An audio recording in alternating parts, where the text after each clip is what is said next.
Si mes calculs sont exacts, lorsque ce petit bolide atteindra 88 miles à l'heure, attends-toi à voir quelque chose qui décoiffe. À l'heure du goûter, on écoute le Magal West sur Westrack Radio. Interview, rubrique, micro-trottoir et musique sur Westrack. Nom de Zeus! Bonsoir à tous, nous sommes le mardi 6 février 2024 et vous êtes à l'écoute du Magal West sur Westrack Radio, votre émission du lundi au vendredi d'information et de divertissement. Pendant 1 heure, vous êtes donc en ma compagnie. C'est Lucie avec vous au micro de Westrack. Aujourd'hui dans cette émission, nous allons retrouver la musique avec notre nouveau partenaire Ferrarock. Le groupe s'appelle Gablé et ils ont sorti un nouvel album cette année. Nouvel album donc on va pouvoir découvrir. Il s'appelle Pick the Week et on va pouvoir découvrir 2 titres de cet album et puis parler aussi pour pouvoir découvrir qui ils sont. Aujourd'hui, on va aussi retrouver l'association La Pâte Normande en compagnie de Camille pour notre reportage du jour. Je vais aussi vous proposer 3 activités, une au Havre, une à Montivilliers et une à Fécamp à faire ce soir. Et puis pour notre invité du jour, je me suis rendue directement à l'association Trait d'Union au Havre, une association qui propose des activités pour les jeunes mais aussi pour les adultes. On pourra donc découvrir leur mission et puis tout ce qu'ils proposent et toutes les actions culturelles et sociales qu'ils réalisent dans leur quartier. Aujourd'hui, nous allons aussi pouvoir retrouver les infos locales en compagnie de Mathieu avec le club de Frileuses qui est malheureusement menacé de disparition.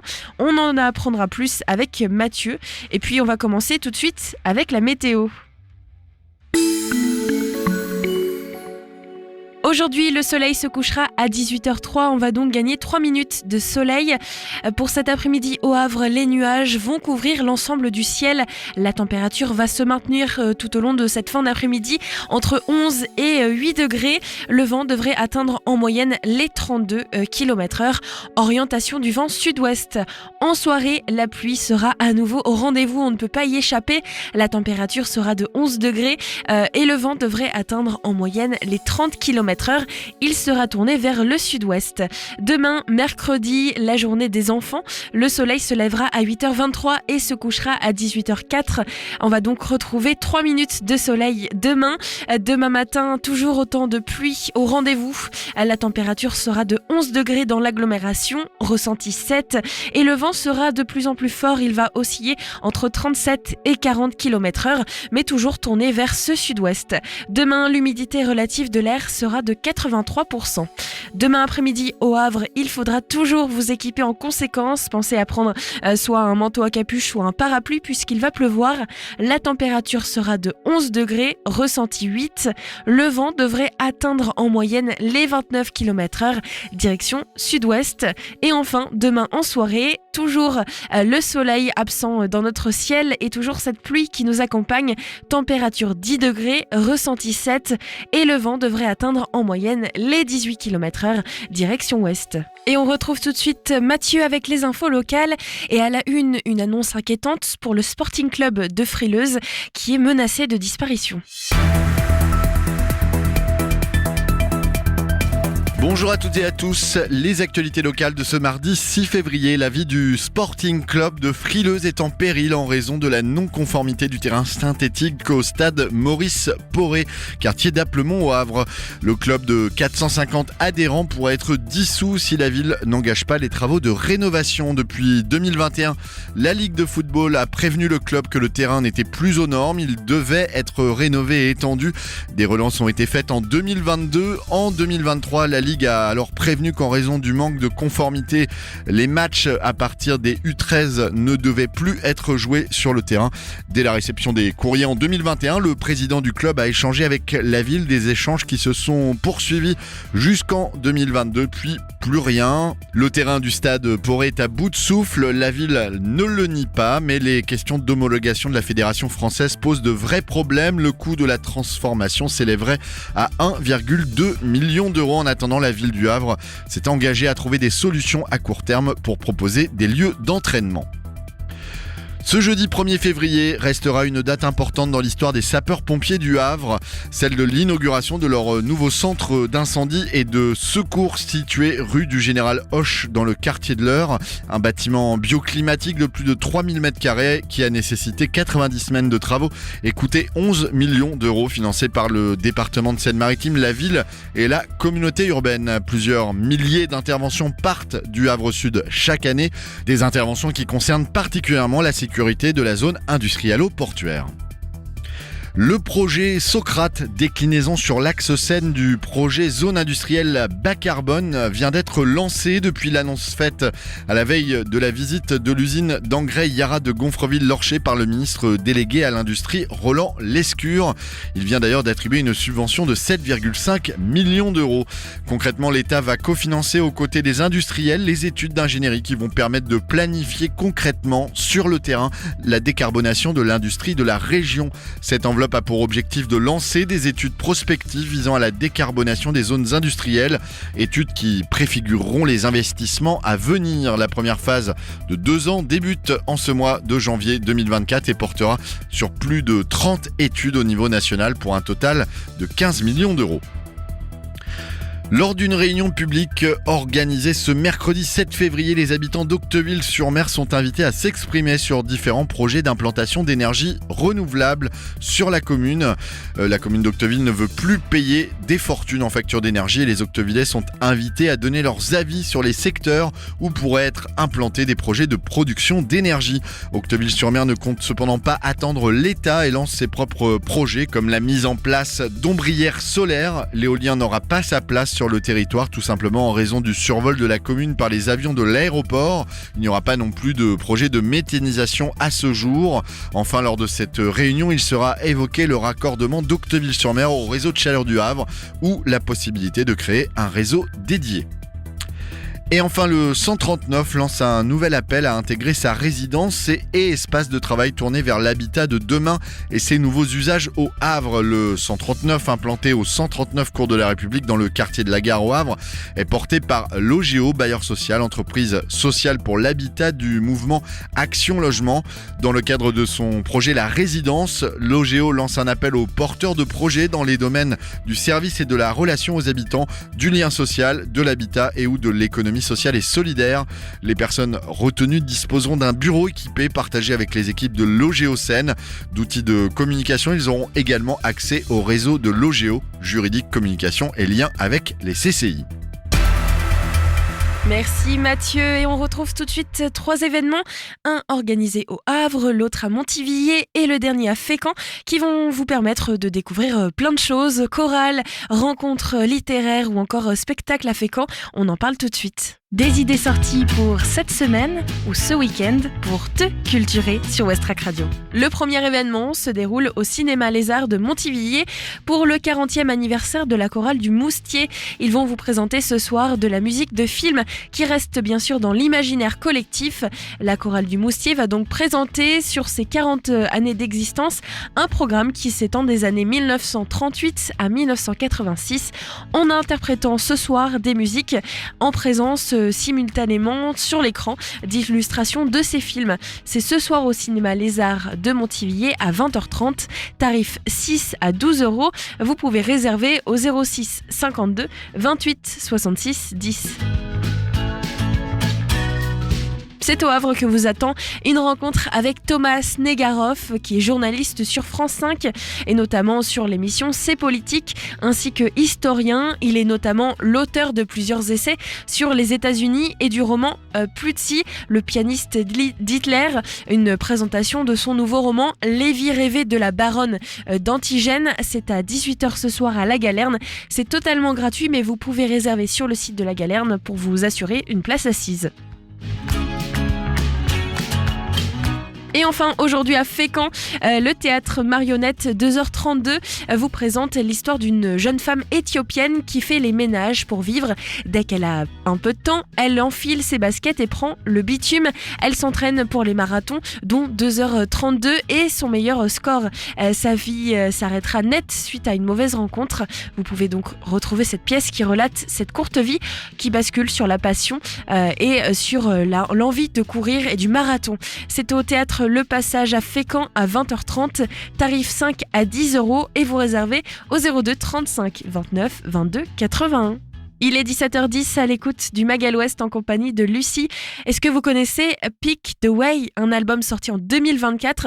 C'est l'album de Gablé que je vous propose de découvrir en partenariat avec la Ferrarock. On va donc découvrir cet album tout de suite. Juste après, on a rendez-vous avec Camille pour notre reportage en compagnie de la Pâte Normande. Et puis en deuxième partie d'émission, je suis partie dans le quartier du Mont-Gaillard en compagnie de l'association Trait d'Union qui propose des activités pour les jeunes, les adultes et la petite enfance et surtout qui fait un lien dans le quartier du Mont-Gaillard. On découvre cette interview en deuxième partie d'émission.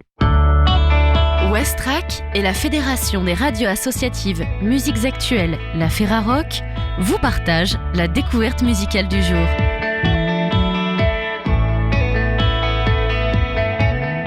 Gablé sort un nouvel album, Pick the Week, sorti le 2 février 2024 chez Figure Libre Records. C'est peu dire qu'en 20 ans, Gaël, Mathieu et Thomas ont un peu tout fait, tout parcouru, contaminant de leur belle folie les petites et les grandes scènes d'Europe, et d'ailleurs, toujours en débord de la scène pop française, qui lui doit beaucoup. Le trio normand s'était fait plus rare depuis 3 ans, et à la fin de leur tournée, ciné-concert joué plus d'une centaine de fois. Il était temps, après tout, de souffler un peu, de penser à la suite, et de se plonger dans l'éternelle question, comment garder la capacité à se perdre dans son propre monde quand on l'a si souvent emprunté. Comment conserver la candeur de son art après 20 ans d'activisme passionné.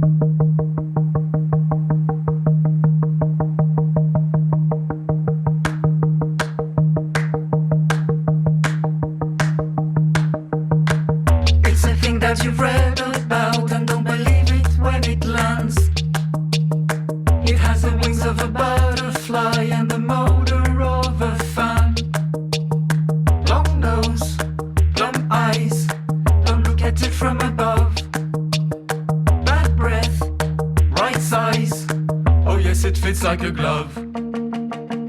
It's as if you were lying, but everybody thinks it's grand. You'll never give back the money, but they will surely understand. Fine, give me a piece of your hand. Don't talk, just stand. Invest it all in the land.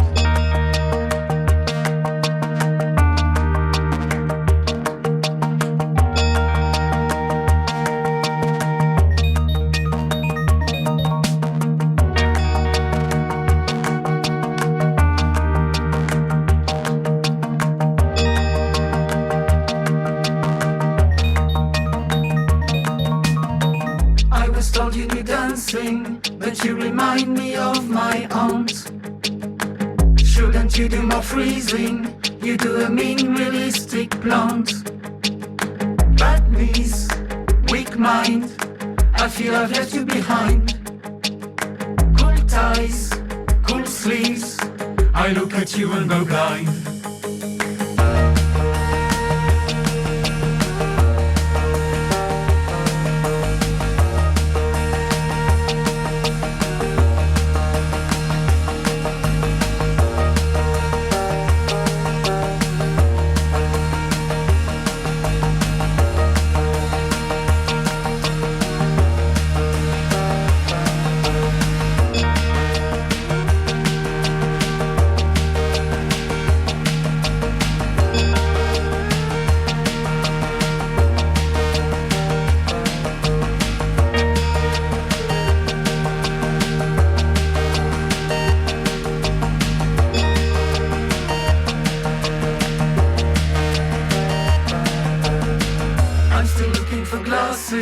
That let me see the things to come, but they always seem empty, so I'm relying on the rum.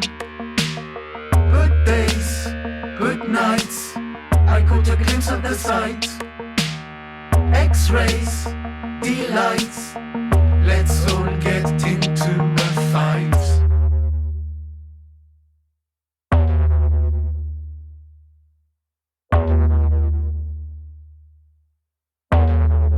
Et le résultat est à la hauteur du travail entrepris, que cela soit sur l'imparable We Look Away, un titre qui est présent dans l'album, ou sur le titre It Makes Sense, sorte de Beach Boys sous Ether. Gablé déroule ici sa plus belle bricolo-pop, se baladant dans tous les registres, assemblant comme des Lego flûtes, traversières et bassons, bricoles électroniques. On y retrouve aussi le synthé, la percussion cabossée, des samples de voix passés au courbillon. Plus profond que ses prédécesseurs, impressionnant dans sa production et dans son travail d'arrangement, Pick the Week est un album bien fait, bienfaisant, un doudou sur lequel on pourra longtemps compter. Mais c'est aussi l'exercice de conscience d'un groupe qui, pour pénétrer le temps qui passe, le retenir encore dans ses filets, a su dépasser ses doutes, retrouver le goût de l'urgence et des retrouvailles. L'album est mis en valeur cette semaine par la Ferrarock du 5 février 2024 au 11 février 2024 et vous pouvez dès maintenant l'écouter sur les plateformes de streaming ou aller le découvrir directement dans les boutiques de vente.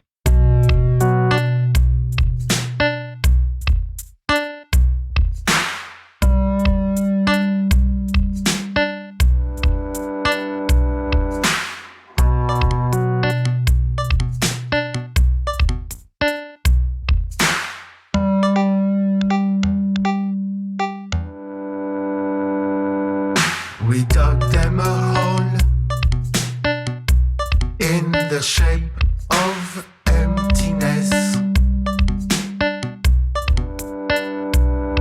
So they painted our portrait and it looked like paint.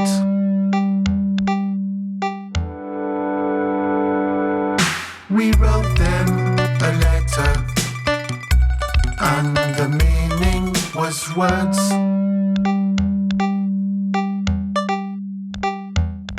So they baked us a dish and it tasted just like oven.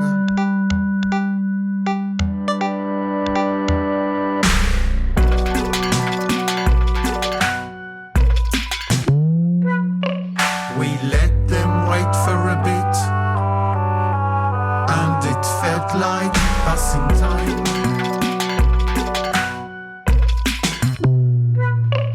We had to sing them this song and it sounded like a tune.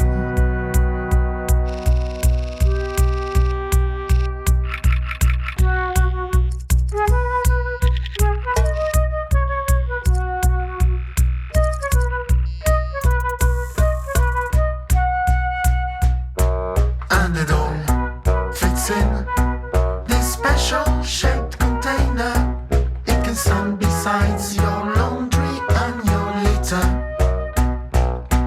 but it can't be sold or given to an elder, 'cause they're the type that cover the floor with a shitty smelling innards.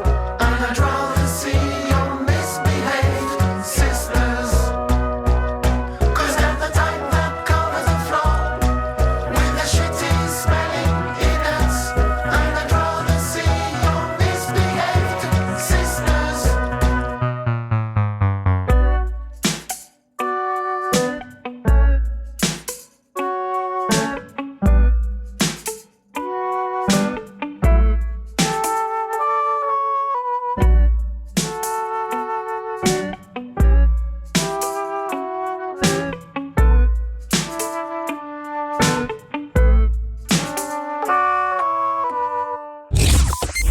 Le mag à l'ouest, info, divertissement et bonne humeur sur Westrack.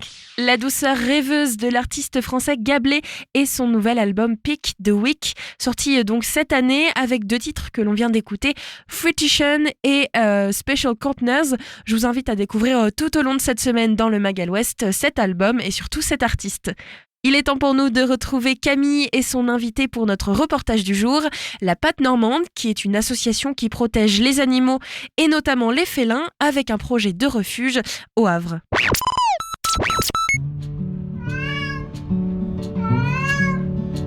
Les refuges animaliers accueillent des animaux abandonnés par leurs propriétaires ou provenant des fourrières dans l'espoir de leur offrir une meilleure vie et de trouver par la suite de nouveaux propriétaires.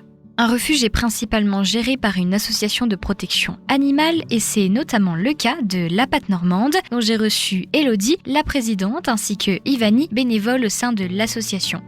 Je m'appelle Élodie Dufresne, je suis la présidente de l'association de protection animale La Patte Normande depuis 2011 maintenant. Et moi je suis Vanille Levé, je suis bénévole au sein de l'association depuis bientôt 4 ans et j'ai suivi le projet depuis le départ. Ce projet, à la base, c'est le refuge, c'est ça ? C'est ça. Depuis le début, l'association fonctionne par des bénévoles familles d'accueil. Donc tous les chats ou animaux que l'on récupère de la rue ou d'abandon sont accueillis chez les bénévoles jusqu'à leur adoption. Et là, le projet, c'était vraiment d'avoir plus de place et d'avoir un terrain vraiment dédié aux animaux difficilement adoptables, pour lesquels on a du mal à trouver des prises en charge ou des familles, et d'avoir une sorte de sanctuaire où ils pourraient vivre correctement et finir leur vie chez eux. Un endroit plus grand avec peut-être un espace jardin aussi ou... Ah bah là, grand jardin, on a acheté un clos masure donc à Bolleville, à côté de Bolbec, qui fait 4,8 hectares. Donc niveau jardin, là... On est bien. Là, c'est Ils ont bon. de la place. Maintenant, ils ont de la place. On est beaucoup moins limité. On sera beaucoup moins amené à refuser des prises en charge à cause de l'espace. Mais maintenant, il y a toute la partie chatterie. Ils ont le terrain, mais ils n'ont pas encore la maison, en fait. Donc maintenant, il y a toute la partie chatterie à faire, et c'est ça le gros projet de 2020. La réponse peut être un peu logique, mais pourquoi avoir décidé de se lancer dans un projet comme ça Depuis 2011, le projet, c'est de secourir un maximum d'animaux qui en ont besoin. Ça n'a pas changé, et là maintenant, le projet, c'est d'en accueillir plus Et mieux. et mieux. Voilà. Au bout d'un moment, toute seule, on peut pas. C'est un boulot à plein temps, même si c'est pas mon boulot et que ça reste de la passion. Mais au bout d'un moment, on était tous d'accord qu'à plusieurs, avec plus de places et plus de moyens, on ferait. Vous avez été toutes les deux à acheter, c'est ça, l'endroit ? En fait, en tout, nous sommes 4. Élodie, sa mère et mon mari et moi. Donc, on a vendu en tout 3 maisons personnelles pour pouvoir avoir le budget pour se porter acquéreur de ce clos masure. Pour dédier vraiment, pour offrir un bel endroit Oui. aux animaux. C'est ça. Super. Et alors, l'association, comment ça s'est passé au début, la création ? Ça remonte à loin peut-être ? Ça remonte à quasiment 13 ans maintenant. Donc, j'ai créé l'asso à l'époque avec ma sœur, qui maintenant gère une autre asso dans le Calvados. Mais à l'époque, on a créé l'asso toutes les deux. On a commencé par être bénévole dans d'autres associations. On a découvert la protection animale un peu par hasard. C'est vrai que tant qu'on met pas le nez dedans, on se rend pas compte en fait de tout ce que ça implique. Du nombre d'animaux euthanasiés toutes les semaines aux fourrières, du nombre d'abandons, du nombre de maltraitances. C'est vraiment une fois qu'on a mis le nez dedans qu'on se rend compte de l'ampleur de la tâche. Donc au départ, on était toutes les deux bénévoles pour d'autres associations. Et au bout d'un moment, sur le Havre, il n'y avait pas énormément de possibilités d'assaut. En fait, les associations étaient loin. Et c'est compliqué d'être bénévole d'une association qui est à l'autre bout de la France. Donc à l'époque, on s'est dit, on va créer notre asso et puis on verra si on y arrive ou pas. Et puis 13 ans après, on est toujours là, donc je me dis ça va, on y arrive. Est-ce que c'est que pour les chats du coup, principalement ? Principalement. Maintenant, on fait principalement des chats. Il y a quelques années, on sortait également des chiens de fourrière, mais maintenant, on n'a plus forcément les familles d'accueil pour, ni les lieux adéquats pour ça. Donc, on fait principalement du chat, mais bon, dernièrement, on a récupéré des canards, des fois, Des chèvres. a récupéré des lapins, des chèvres, voilà, ça reste varié, mais c'est 95% de chats. Et recueillir des chats, des canards, c'est comme différent, j'imagine. Est-ce qu'il y a un diplôme ou une formation à suivre spécifique ou pas du tout ? Alors, il y a une formation qui est obligatoire, qui est l'ACACED pour les chats ou chiens. Après, il y a différents modules en fonction des animaux que l'on récupère. C'est la seule formation qui est obligatoire en France. Après, c'est plus avec l'expérience. Faut être bien entouré. Il faut des bons vétérinaires qui nous expliquent. Il faut s'impliquer, il faut apprendre. Voilà, oui, c'est sûr qu'il n'y a pas les mêmes besoins entre un canard, une poule, une chèvre, un chat. Il faut s'adapter, il n'y a pas le choix. Pour les bénévoles, peut-être du coup je vais m'intéresser aussi aux bénévoles. Pourquoi tu as décidé de te lancer aussi dans ce projet-là ? En discutant, effectivement, à la base, moi je suis une adoptante. J'ai rencontré l'association comme ça, et en discutant avec Élodie, comme elle disait, une fois qu'on a ouvert les yeux sur la maltraitance animale, les abandons, on peut plus regarder ailleurs, c'est pas possible. Donc l'idée ça a été de s'investir auprès de l'association pour essayer de voir au maximum ce que je pouvais faire pour aider. Donc au début ça a été éplucher beaucoup de fruits, parce qu'on vend on fait des confitures pour vendre sur des stands. J'ai commencé après à être famille d'accueil aussi, de petits chatons à biberonner, et un pas après l'autre, effectivement on s'est dit que c'était bien ce qu'on faisait déjà, mais que comment on aurait pu faire pour faire mieux.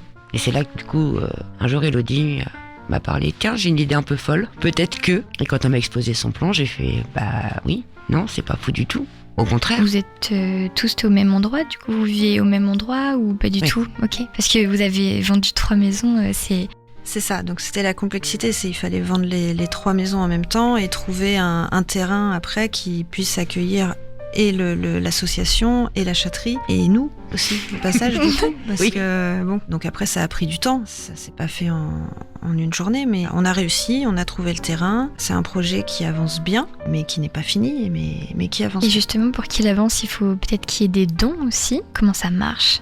En fait, là, actuellement, pour la châterie, on est passé par un financement participatif sur la plateforme Ulule, qui effectivement là est sur un temps donné. C'est-à-dire que là, nous avons jusqu'au 19 janvier pour recueillir soit des dons, défiscalisables, bien sûr, soit acheter des contreparties. Donc ça va de 6 € à 1000.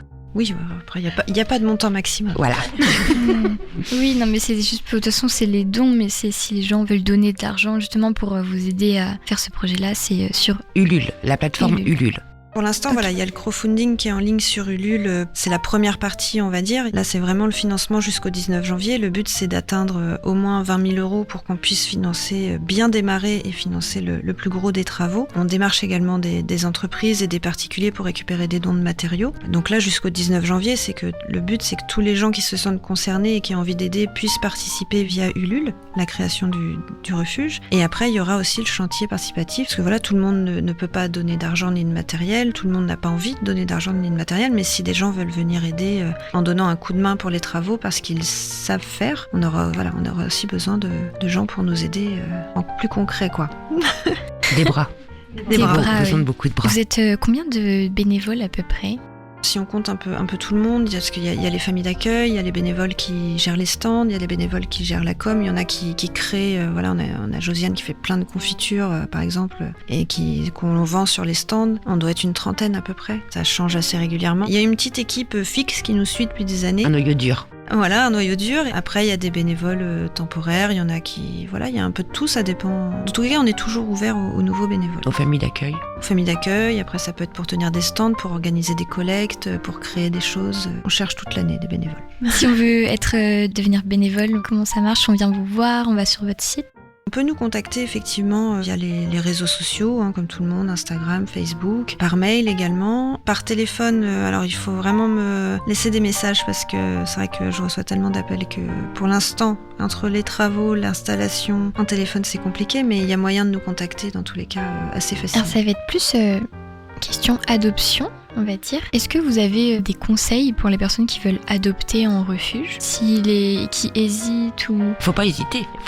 Il y a tellement de chats dans les rues que non, allez pas chercher à acheter une marque. Non, une race. Faut aider tous ces chats qui sont dehors, qu'on récupère. Il y a Ils encore, sont- excuse-moi, Oui. il y a encore beaucoup d'appréhension sur l'adoption en refuge. Et souvent, les gens ont peur, ils n'osent pas parce que on connaît pas le passé de l'animal. Ici, il a toujours vécu dehors, il va pas s'adapter. Enfin, on sent que beaucoup de gens ont peur et c'est pour ça que quand ils se dirigent dans l'association, beaucoup demandent des chatons. En partant du principe que si j'adopte un chaton, je vais pouvoir l'éduquer, je vais pouvoir l'habituer plus facilement à chez moi. Mais en fait, l'appréhension, elle peut se comprendre, mais elle est fausse. Même si un chat a vécu des années dans la rue, il s'adapte très bien. Peu importe son âge, il s'adapte. De toute façon, les chats qui sont trop sauvages ou qui, eux, effectivement, ne sont pas faits pour une vie en maison, on les propose pas à l'adoption, tout simplement, ces chats-là. Les chats qu'on propose à l'adoption, alors oui, il y en a qui vont avoir 2 ans, il y en a qui ont peut-être 10 ans, et il y en a qui ont passé toute leur vie dans la rue. Et pourtant, une fois qu'on les a pris en charge et qu'ils découvrent un peu le contact avec l'humain, le confort, le fait d'avoir à manger tous les jours, mais ce sera le meilleur chat que vous ayez jamais eu en fait, parce qu'il a une reconnaissance. Mine de rien, on a beau dire ce sont des chats, faut pas mettre des sentiments humains, tout ce qu'on veut, mais il y a des chats où on sent qu'ils sont heureux de cette nouvelle vie et ils le montrent et ils vous le partagent. Donc le conseil que je peux donner, c'est ne vous arrêtez pas où on dit on peut adopter un adulte, on peut adopter un chaton, on peut adopter n'importe quel chat en fait. Il faut juste, expliquez-nous clairement votre mode de vie. Nous, on connaît nos animaux, on sait lequel pourra correspondre et lequel s'adaptera. Et voilà, on n'adopte pas un chat au physique et peu importe son âge, il y a possibilité d'avoir une belle histoire avec lui. C'est ça justement, quand je disais plutôt les conseils, c'est des choses à savoir avant d'adopter pour sensibiliser peu importe l'animal qu'on adopte, il faut déjà se poser les bonnes questions de est-ce que j'ai du temps à consacrer à mon animal ? Est-ce que je vais être prêt à dépenser de l'argent si un jour il est malade ou s'il se blesse ? Parce qu'il y a des gens qui n'ont pas envie de dépenser de l'argent pour un animal. Mais dans ce cas-là, alors, n'adopte pas. Et puis voilà, là j'adopte un chat, je m'engage pour 15 voire 20 ans. Faut vraiment tout prendre en compte. Faut que ce soit, comme les gens on le dit depuis des années, tous les refuges le disent depuis des années, il faut que ce soit une adoption réfléchie et que tout soit pris en compte. C'est pas parce qu'on veut un chat maintenant, on en prend un. Si je prends un chat maintenant, est-ce que je suis sûre que dans 10 ans, je m'en occuperai toujours ? Et heureusement, la plupart des gens, oui. Après, on sait qu'il y a les aléas de la vie et que parfois, malheureusement, des gens sont obligés d'abandonner leurs animaux. Et des fois, il n'y a pas le choix parce que c'est la vie. On peut pas reprocher ça à tout le monde. Mais c'est vrai quand, là, par exemple, cette année, quand le 23 décembre, je reçois un appel d'une dame qui veut adopter son chat parce qu'elle a des puces. Qui veut Abandonner. Elle va abandonner. Pas adopter. Elle veut abandonner son chat parce que son chat a des puces. Je me dis, cette dame-là, est-ce que vraiment c'était une adoption réfléchie au moment où elle l'a pris, quoi ? Et on se dit, ouais, il y a du boulot, mais je trouve que ça va quand même dans le bon sens. Après, c'est mon ressenti à moi, je sais pas si Vanny a le même, mais... Déjà, le simple fait que maintenant, effectivement, c'est la loi, c'est comme ça, tous les chats qu'on place sont pucés, vaccinés. S'ils ont l'âge, ont été stérilisés, et s'ils sont encore chatons, c'est dans le contrat, les gens sont dans l'obligation de stériliser leur animal. Et c'est vrai que maintenant, pour les gens, ça paraît logique quand on dit ça. Oui, c'est moins choquant. Les gens, ça commence à rentrer dans la normalité d'identifier et de stériliser son chat. Pas pour tout le monde, évidemment, quand on voit le nombre de chatons qui naissent dehors tous les ans. On se dit que bon, c'est pas encore 100% de la population, mais c'est un discours qui commence, les gens s'habituent. Ça ne choque plus de dire oui, il faut stériliser votre chat, oui, même s'il vit en appartement, même si c'est un mâle. L'identification, stérilisation, c'est obligatoire. Enfin, ça devrait l'être. L'identification est obligatoire, la stérilisation ne l'est pas malheureusement, mais il faut que ça devienne un réflexe. Parce qu'il y a juste à regarder les chiffres et qu'actuellement en France, il y a trop de chats par rapport au nombre de foyers qui a la capacité d'en accueillir, tout simplement. Il y a encore des gens qui nous disent oui, mais si on stérilise tous les chats, il n'y en aura plus. Mais il y en aura toujours en fait, parce que des chats dehors, il y en a des millions et qu'on n'aura jamais stérilisé tout le monde dans tous les cas. Donc, mais si déjà on peut réduire toute la misère qui découle de ces naissances non contrôlées dans la nature, ce serait... Ça me fait penser à quelque chose. Pendant le Covid, je sais qu'il y a eu beaucoup d'abandon d'animaux. Oui. Est-ce que vous avez remarqué ça, puisque vous avez commencé en 2011, donc vous avez vu 2020, 2021, tout ça, la période du Covid. Est-ce que vous avez remarqué, vous, une grosse vague d'abandon ? Alors la vague d'abandon, elle n'est pas arrivée pendant le Covid, elle est arrivée dans les 18 mois qu'on suivit la fin des confinements, de la phase Covid, tout ça. Une fois que tout le monde avait repris sa vie d'avant, sa vie normale, on va dire, dans les 12 mois qu'on suivit ça, la fin du dernier confinement, il y a eu une recrudescence d'abandon. Des gens qui avaient adopté pendant le Covid, parce que télétravail, parce qu'on a le temps, parce que... Donc il y a eu beaucoup d'adoptions. Au premier confinement, il y en a eu aussi, je crois, pas mal, mais moins au deuxième. Sauf que après, quand les gens ont repris leur vie, je pense que certains se sont aperçus qu'en fait, ils n'avaient pas le temps ni l'envie de s'occuper d'un animal. Et l'après-Covid, oui, il y a eu une recrudescence d'abandon de jeunes chats d'1 an, 1 an et demi, ouais. Il y en a eu quelques-uns. Il y a des moments où j'imagine que vous ne pouvez pas accueillir tous les chats du monde non plus, mais comment ça se passe dans le cas où vous ne pouvez pas accueillir En cas de refus. En cas de refus, est-ce que vous l'envoyez dans un autre refuge ou... Après, disons que la patte normande a la réputation un peu d'être, j'allais dire, le dernier recours. Refuse moins, c'est-à-dire qu'on a l'habitude, un chat tout cabossé, un chat tout abîmé. Même certaines associations vont dire appeler la patte normande. Mais c'est un peu, malgré nous, spécialisé dans les cas compliqués. Les âgés, les craintifs, les fives, les leucoses, les cabossés de la vie. Mais après, oui, on refuse des prises en charge. Il y a des fois, on n'a pas le choix, parce que quand on n'a pas de place, le but, c'est pas de les entasser à l'assaut, les animaux, quoi. On réoriente les gens, oui et non, ça va dépendre du motif de l'abandon. La dame qui voulait abandonner parce que son chat a des puces, je l'ai pas réorienté vers une autre asso, je lui ai juste rappelé qu'un chat qui a des puces, c'était pas grave, ça fait partie de l'animal et que dans ce cas-là, une pipette anti-puce chez un véto, et puis le problème était réglé. Et que des fois, on essaie de rappeler aux gens que oui, vous êtes engagés quand même vers cet animal quand vous l'avez adopté. Enfin, prenez un peu vos responsabilités et c'est toujours un peu... C'est pas un jouet, c'est pas un objet de décoration. C'est un être vivant qui a ses émotions, qui a son ressenti. Et c'est pas quelque chose qu'on pose à un endroit et quand on n'a plus envie ou parce que ça colle plus avec le nouveau canapé ou la nouvelle déco, on le met dehors ou on en change. Enfin non. Mais c'est compliqué de refuser une prise en charge parce que c'est vrai qu'on a toujours l'envie de dire oui à tous les animaux, même quand des gens nous signalent un chat errant. Bien sûr qu'on a envie de l'aider, mais si on dit non, c'est que vraiment, c'est pas qu'on ne veut pas, c'est qu'on ne peut pas. Et il y a toujours cette appréhension de dire il va devenir quoi en fait celui-là. Si je le prends pas, est-ce que malheureusement dans quelques temps on va me signaler qu'il est décédé? Est-ce que c'est ça. Donc quand effectivement on nous signale des animaux errants, on essaye au maximum de trouver une solution, soit par nous, soit par d'autres assos. Et c'est vrai que par contre quand ce sont des abandons en direct, quand c'est un motif légitime, il n'y a pas de souci, on va aider les gens, soit à replacer le chat, soit à le prendre en charge. Quand c'est des abandons pour des motifs irréels pour nous, mais ce qui nous paraît surréaliste, anodin, on va dire, des motifs anodins, on va dire. Je pars du principe que les associations ne sont pas des poubelles. Il faut que les gens arrêtent de penser que oui, mais je vais prendre un chat parce que c'est pas grave, si j'en veux plus, je le mettrai à la SPA. C'est vrai qu'au début de l'assaut, on avait tendance à s'écraser juste par peur de ce qui allait arriver au chat. Heureusement, je n'en suis plus à cette phase-là et il faut dire aux gens quand ils font n'importe quoi. Alors oui, il y a le risque qu'est-ce qu'ils vont faire de cet animal ? Une fois qu'on les a mis face à leurs responsabilités en disant mais vous abandonnez votre animal pour une raison qui n'est pas du tout légitime. Alors il y en a qui vont aller l'abandonner n'importe où dans la rue, mais en fait c'est pas aux assos ou aux refuges de s'en vouloir pour ça. On n'est pas responsable de la bêtise des gens. Il y en a qui nous le disent clairement, si le chat est fini dehors, ce sera de votre faute. Non, vous me ferez pas culpabiliser, ce sera pas de ma faute parce que c'est vous qui l'avez adopté et c'est vous qui allez le mettre dehors. Et c'est pas parce que je vous dis qu'aujourd'hui je peux pas le prendre que je suis responsable de ça. Faut que les gens prennent conscience qu'ils sont responsables de l'adoption, ils sont responsables de l'abandon. Et c'est pas parce qu'une asso ou un refuge est saturé et ne prend pas en charge leur animal que c'est de notre faute. Comme l'idée qu'ont souvent les gens, je peux mettre un chat dehors, c'est pas grave, il va se débrouiller tout seul. Il va chasser des souris, il va se nourrir. Non, ça non plus. Non, c'est une légende urbaine, ça. C'est non. Il y en a quelques-uns qui effectivement auront le caractère, auront la capacité et seront dans une zone où il arrive à se nourrir suffisamment. Mais c'est quoi ? C'est 5% des chats abandonnés. À peu près. Les autres, ils vont juste mourir de faim ou de froid ou de maladie, et ou d'ailleurs. Souvent les deux. Cocher la bonne réponse, mais c'est un grand sujet, la protection animale. Il y a encore du boulot. Ça prend beaucoup de temps, beaucoup d'énergie. Ça prend du temps, il n'y a pas de pause, il n'y a pas de vacances, pas d'horaire, mais on sait pourquoi on le fait. Le plus dur, ce que je dis souvent à mes bénévoles, quelqu'un qui veut s'engager dans la protection animale, je leur dis souvent, vous savez, le plus dur dans la protection animale, c'est pas les animaux. Oui. Ce sont les humains. L'animal, il a des réactions logiques, de chat, de chien, il y a toujours une cause à sa réaction, à son comportement. L'humain est totalement aléatoire. C'est beaucoup trop.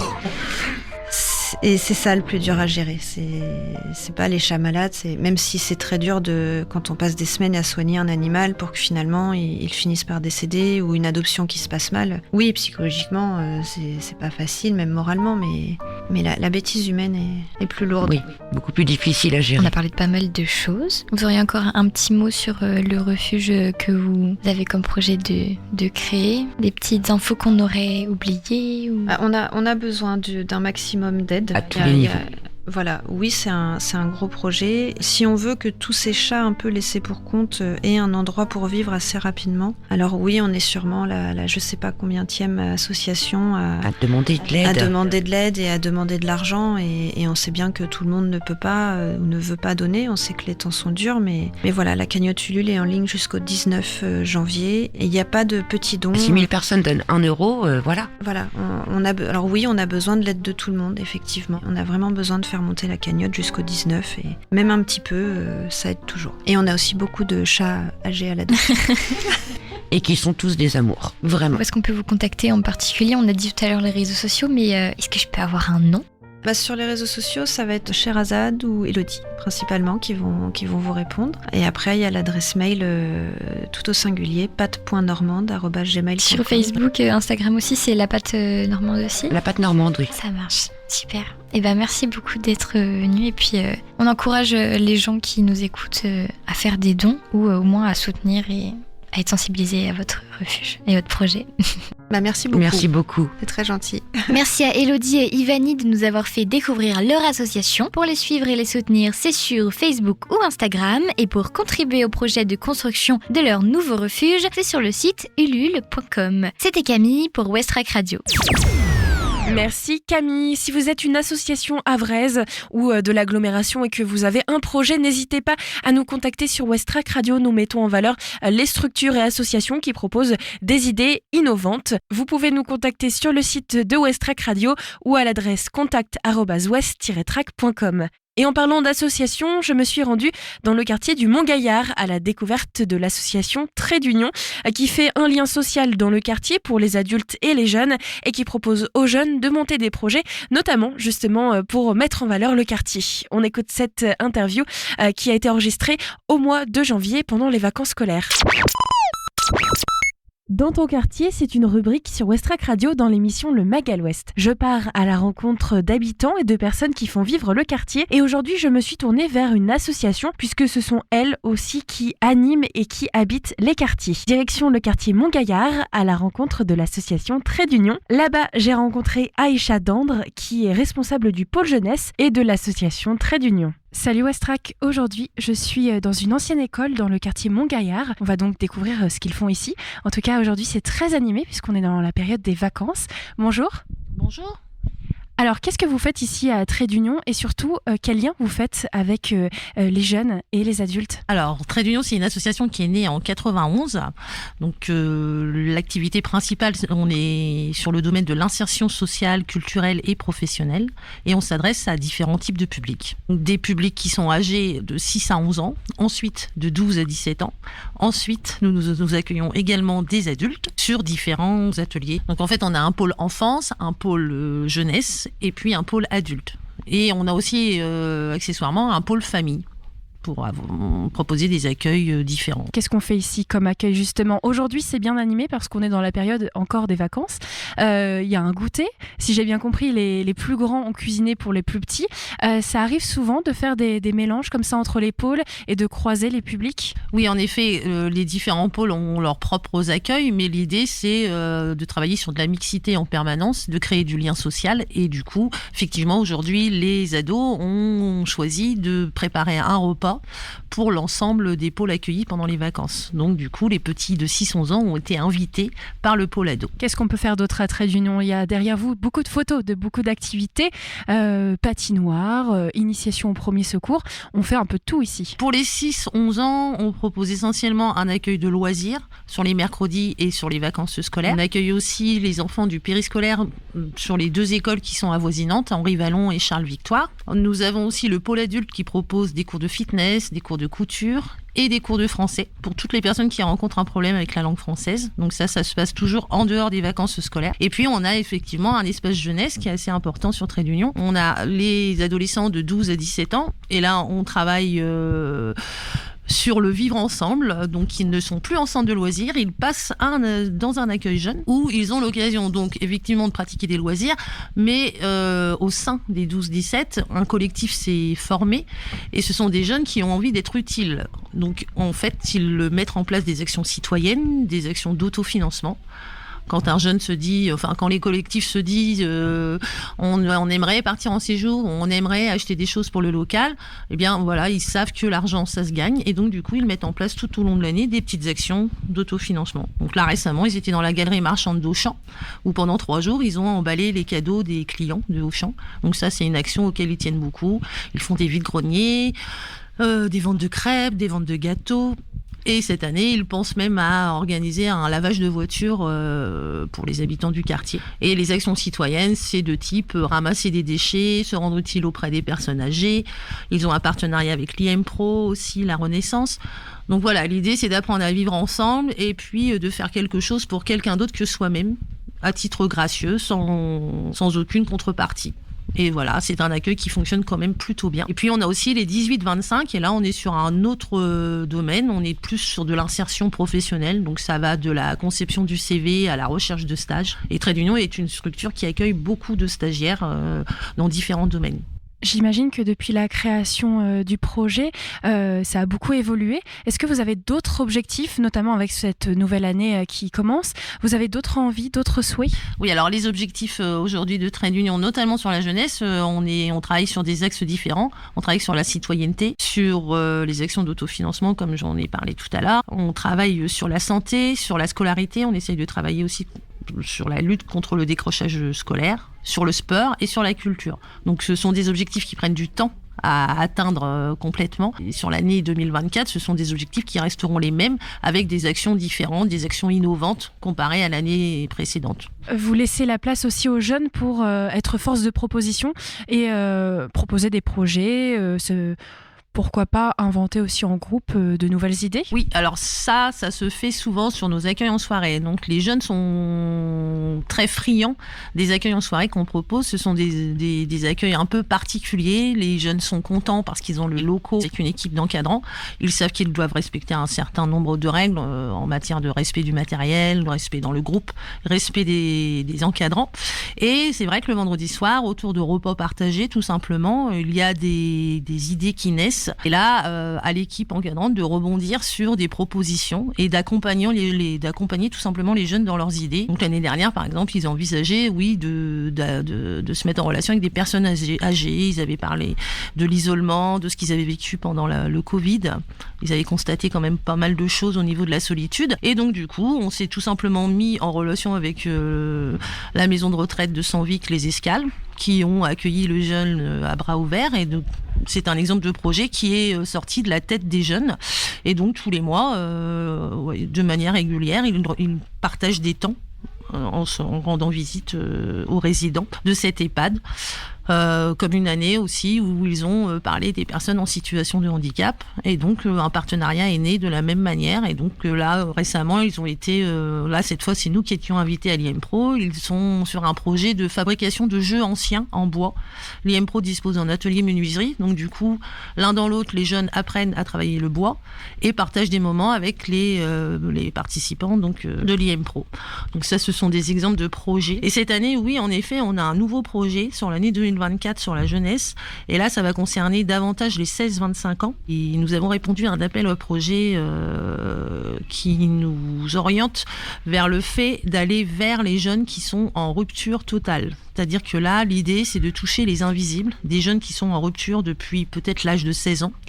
En tout cas, les jeunes âgés entre 16 et 25 ans seront sollicités par l'équipe de Trait d'Union. Et l'idée, en partenariat avec la mission locale de Montgaillard, c'est de réinsérer ces jeunes dans un dispositif qui leur permettra de rebondir tout simplement professionnellement ou scolairement parlant.